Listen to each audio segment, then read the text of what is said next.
Well, why do you think that is? I mean, why is that? I mean, is it just because people are lazy today or they're bored? I mean, are we just like bored, spoiled children who've just been lying in the bathtub all day, just playing with their plastic duck, and now they're just thinking, well, what can I do? Okay, yes, we're bored. We're all bored now.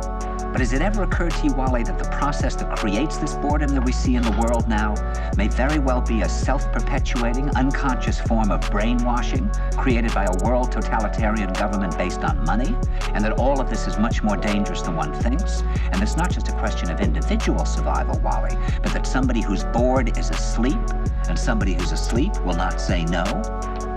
See, I keep meeting these people. I mean, just a few days ago, I met this man whom I greatly admire. He's a Swedish physicist, Gustav Bjornstrand, and he told me that he no longer watches television, he doesn't read newspapers, and he doesn't read magazines. He's completely cut them out of his life because he really does feel that we're living in some kind of Orwellian nightmare now, and that everything that you hear now contributes to turning you into a robot. When I was at Findhorn, I met this extraordinary English tree expert who had devoted his life to saving trees. Just got back from Washington, lobbying to save the redwoods. He's 84 years old. He always travels with a backpack because he never knows where he's going to be tomorrow.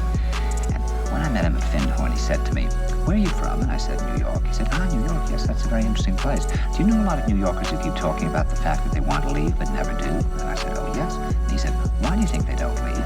I gave him different banal theories. He said, "Oh, I don't think it's that way at all." He said, "I think that New York is the new model for the new concentration camp, where the camp has been built by the inmates themselves, and the inmates are the guards, and they have this pride in this thing they've built. They've built their own prison, and so they exist in a state of schizophrenia, where they are both guards and prisoners, and as a result, they no longer have, having been lobotomized, the capacity to leave the prison they've made, or to even see it as a prison."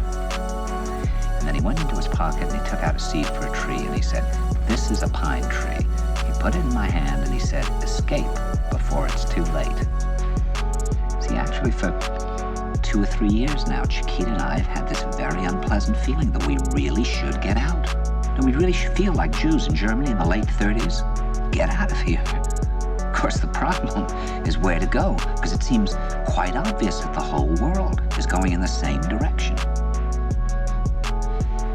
See, I think it's quite possible that the 1960s represented the last burst of the human being before he was extinguished, and that this is the beginning of the rest of the future now, and that from now on there'll simply be all these robots walking around, feeling nothing, thinking nothing, and there'll be nobody left almost to remind them that there once was a species called a human being, with feelings and thoughts, and that history and memory are right now being erased, and soon nobody will really remember that life existed on the planet.